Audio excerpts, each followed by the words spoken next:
Module overview. Phlebotomy is more than drawing blood. It is a clinical service that begins the moment a patient is greeted and extends until the sample is safely labeled and the site is properly bandaged.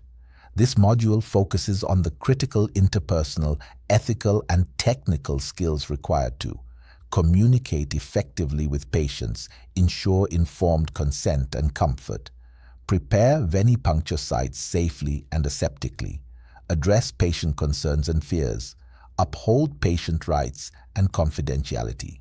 Patient interaction can directly influence physiological reactions such as anxiety-induced vasoconstriction or syncope, which may compromise venipuncture success.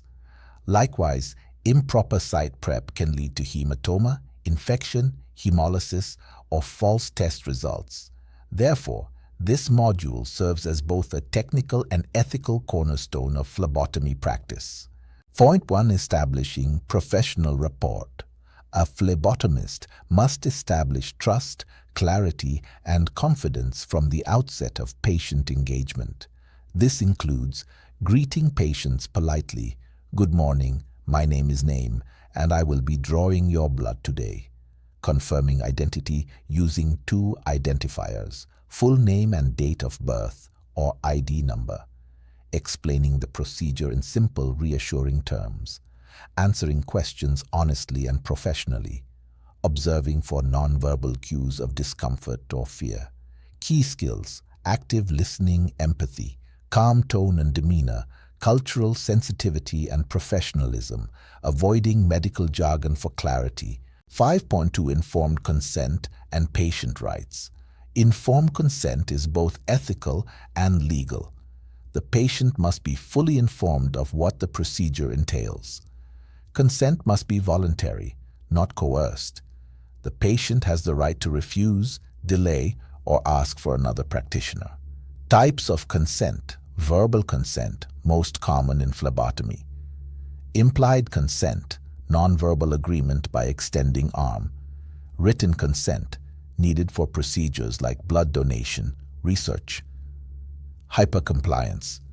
Patient data and test results must be kept confidential at all stages. 5.3. Patient positioning and safety. Proper positioning ensures both comfort and procedural success. Seated position. Arm fully extended, palm up, resting on a firm surface. Lying down. Required for patients prone to fainting. Wheelchair bound. Stabilize arm with portable armrest or pillows. Pediatric.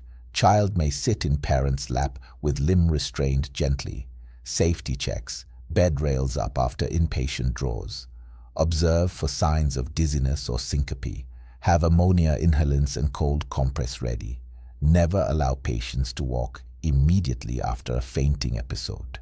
5.4. Site selection and preparation. Selecting the proper venipuncture site is critical. Common sites: median cubital vein, center of antecubital fossa, most preferred cephalic vein, thumb side of arm, basilic vein, pinky side, near nerves and arteries. Use cautiously. Avoid edematous arms, arms with IVs or shunts, areas with hematomas or burns. Previous mastectomy side due to lymphatic compromise. Site preparation protocol. Identify site visually and by palpation. Apply tourniquet 3 to 4 inches above site. Ask patient to make a fist. No pumping. Clean area with 70% isopropyl alcohol in concentric circles. Allow to air dry completely. Do not touch site again after cleaning unless gloved and sterile. 5.5. Addressing challenging patient scenarios. Phlebotomists must adapt their technique and communication to diverse situations. 1. Anxious patients. Use calming voice. Offer distractions. Breathing techniques. Conversation. Be honest but reassuring too. Unconscious patients. Follow institutional protocol for consent. Identify patient using ID bands and documentation. Communicate with care team. 3. Pediatric patients. Use age-appropriate language. Ask parents for assistance. Use distraction toys, cartoons. 4. Geriatric patients. Fragile veins. Use butterfly needle or syringe method.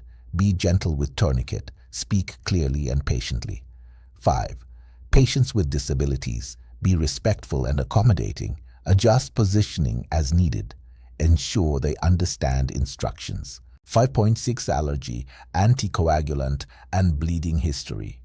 Before venipuncture, ask about allergies, latex, antiseptics, adhesives. Check for anticoagulant use, e.g. warfarin, heparin. Ask about bleeding disorders, hemophilia, thrombocytopenia. In cases of high bleeding risk, apply pressure longer than normal. After puncture, use pressure bandages. Inform supervising clinician. 5.7 Final verification before blood collection. Before proceeding with venipuncture, confirm patient identity. Again, order. Confirmation. Check test requisition forms. Tube type. Match with requested test. Labeling. Pre-label only in rare institutional settings, otherwise label at bedside. After draw equipment, check needle integrity, expiry date, and tube vacuum seal. Module 5. Learning outcomes. By the end of this module, you will be able to interact professionally and empathetically with diverse patients, obtain informed consent, and explain procedures clearly. Position patients safely and comfortably for blood collection, select and prepare venipuncture sites appropriately. Handle special populations and difficult scenarios ethically and skillfully. Recognize and respond to patient anxiety, allergies, and adverse reactions. Ensure all pre-venipuncture verification steps are completed accurately.